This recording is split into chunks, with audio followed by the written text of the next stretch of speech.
आज की बात बहुत इम्पॉर्टेंट है। देखिए, ज़िंदगी में जब लोग सामने से लड़ना बंद कर दें और पीठ पीछे आपको बदनाम करें, आपका बुरा करें, आपको गलत रास्ते ले जाने की कोशिश करें, आपके लिए सारे गड्ढे खोदना शुरू कर दें, तो उस वक्त आप हार मान लें, कह दें कि आप जीते और हम हारे। वो सबसे अच्छा तरीका होता है अपने दुश्मन से दूरी बनाने का। अपने दुश्मन को बड़ा कर लेने दीजिए। वो उसका पद बड़ा है, वो बड़ा है, उसकी औकात बड़ी है, मान लीजिए। सिंपल मानने से फ़ायदा ये है कि आप उसके जो ट्रैप है ना, उससे हट जाते हैं, उसके घेरे से किनारे हो जाते हैं। वो आपके पीछे नहीं पड़ता और आप सिर्फ उससे उलझने में, उससे जीतने में, उससे किस तरीके से जीतना है, साथ साथ चलना है, उसके चक्कर में हम अपनी लाइफ को बर्बाद कर देते हैं उसके चक्कर में। तो ज़िंदगी में अगर कोई ऐसा मिल जाए आपको जो आपके लिए सब कुछ बुरा करना चाह रहा है लेकिन सामने से मीठा बना हुआ है, उसको संभाल लें। उसको सुधार नहीं सकते हैं तो उससे संभल लें, ज़्यादा बेहतर है। हार मान लें उससे, क्योंकि हार मानने से एक तो ये होगा कि आपको अपनी राह मिल जाएगी। हार मानने से ये होगा कि आप अपना समय उसके ऊपर वेस्ट नहीं करेंगे। आप अपनी लाइफ के लिए प्रोडक्टिव हो जाएंगे, अपने बारे में सोचेंगे। वो बहुत ज़रूरी है। हम क्या करते हैं, हर गलत चीज़ को सही करने के चक्कर में, किसी ने गलत कहा है उसको सही कराने के चक्कर में रह जाते हैं। क्यों इतना वक्त बर्बाद करना है? किसके पास है इतना वक्त? जो सोच रहा है गलत, सोचने दीजिए। करने लगे कोई तो रास्ता बदल लीजिए।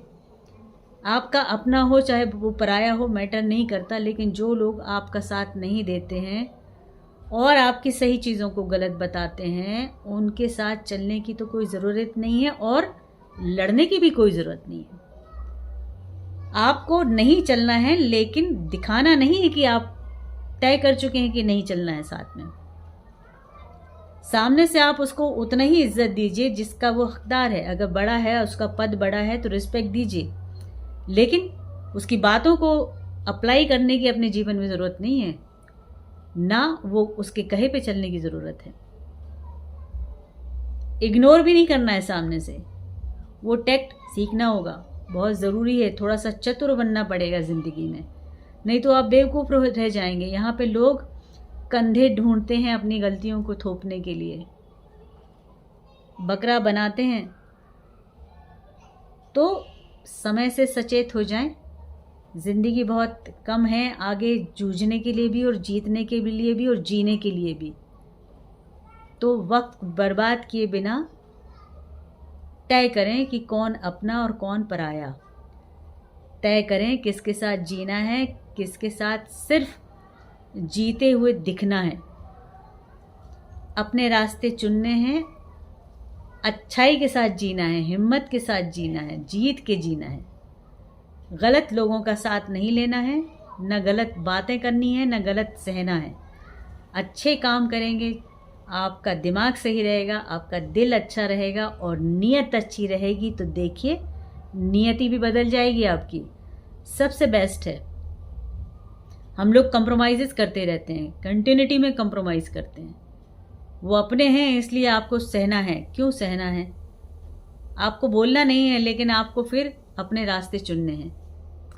देखिए क्या होता है कि हम हमेशा ही कहते हैं कि अपने रास्ते चुनने हैं। अपने रास्ते चुनने का मतलब ये नहीं है दरवाज़ा खोल के निकल जाना है किसी अपने रास्ते। निर्णय लेना है, अपने दिमाग को नए रास्ते देने हैं। हम साथ जीते जीते भी अलग अलग रह सकते हैं। बहुत सारे लोगों के साथ ऐसा ही होता है, जब लोगों के मन नहीं मिलते हैं तो मत कहाँ से मिलेंगे, और जब मत नहीं मिलते हैं तो साथ रहते रहते अलग रहना पड़ता है। तो अलग रहना सीखना होगा, समझना होगा कौन सही कौन गलत। अब कोई भी अपना हो और कोई भी पराया हो, निश्चय करिए। बेवजह की बातों में बहस नहीं करना है, ना अपना समय व्यर्थ करना है। सही काम करें और आगे बढ़ें, वो ज़्यादा बेहतर है। ठीक है, okay, thank you so much. बहुत छोटा सा लेकिन सिंपल, बहुत सटीक, important session. Thank you so much.